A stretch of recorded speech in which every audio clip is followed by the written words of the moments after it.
ஸ்ரீலங்காவை பொறுத்த வரைக்கும் அவங்களுடைய ஓப்பனர் சூப்பராக விளையாடிருக்காங்க. பத்தும் நிசங்கா வந்துட்டு எடுத்த உடனே பாசிட்டிவ் கிரிக்கெட் ஆரம்பிக்கிறார். பவர் பிளேல அவங்களுடைய பேட்டிங் ரொம்ப பாசிட்டிவாக இருக்குது. மிடில் ஆர்டர் வழக்கம் போல் ஒரு பெரிய கொலாப்ஸ் பிரச்சனை அவங்கள்ட்ட இருக்குது. அவங்கள கேப்டன் சரித் அசலங்காலேருந்து ஆரம்பித்து அவங்களோட மிடில் ஆர்டர் ஒரு பிரச்சனையை கொடுத்துக்கிட்டு தான் இருக்குது. அது தொடர்ந்து சில டோர்னமெண்ட்டுகளாக நடந்துட்டு வருது. அவங்களால இன்னும் அதை சார்ட் அவுட் பண்ண முடியல. சில வருடங்களாக நடந்து வந்துட்டு இருக்குது. ஸோ பழைய மிடில் ஆர்டர் அவங்கள்ட்ட இல்லை. அதுக்காக நான் மஹேலா ஜெயவர்தனேவையும் யாரையா ஒருத்தவங்களை கூட்டு வந்து மறுவன் அட்டப்பட்டுவையா திரும்ப கொண்டு வந்து விளாட வைக்க முடியும், என்னையா இது அப்படின்ற மாதிரி அவங்களுடைய மிடில் ஆர்டர் வந்து சோகத்திற்குரிய ஒரு நிலைமையில் இருக்கிறது. இந்த டோர்னமெண்ட்லேயும் எக்ஸ்போஸ் ஆயிருக்குது. அவங்கள யார் காப்பாற்றுறான்னா கீழே வந்து வனிந்து அவசரங்க அடிச்சிட்டு இருக்காப்புல. என்னென்ன விட்டு போயிட்டேன் ஒரு 50 ரன், ஐயோன்ட்டு அந்த 50 ரன் இவர் கேட்சப் பண்ண ட்ரை பண்ணி அடிச்சிட்டு இருக்கிறார்.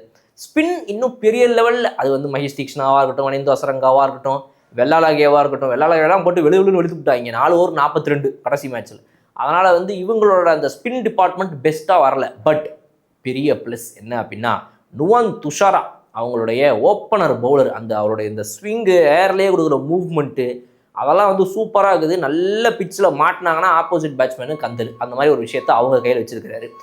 எண்டில் பார்த்தீங்கன்னாலும் அவங்களுடைய பவுலிங் நல்லா தான் இருக்குது. ஸோ அவங்களுடைய ஃபாஸ்ட் பவுலிங் டிபார்ட்மெண்ட் ஓரளவுக்கு முன்னாடி அளவுக்கு வந்துட்டு இருக்குது. இப்போ சமிந்தா வாஸ் காலத்தை இப்போ தான் எட்டி பார்க்க ஆரம்பிச்சுக்கிறாங்க அவங்களுடைய பவுலிங்கில். ஸோ அதெல்லாம் ஒரு பக்கம் இருக்க. இந்த பிரச்சனைகளை மட்டும் சால்வ் பண்ணாங்கன்னா மேபி அவங்களும் ஒரு சூப்பரான பவராக ஃபைனல் வரைக்கும் போகிறதுக்கான டீமாக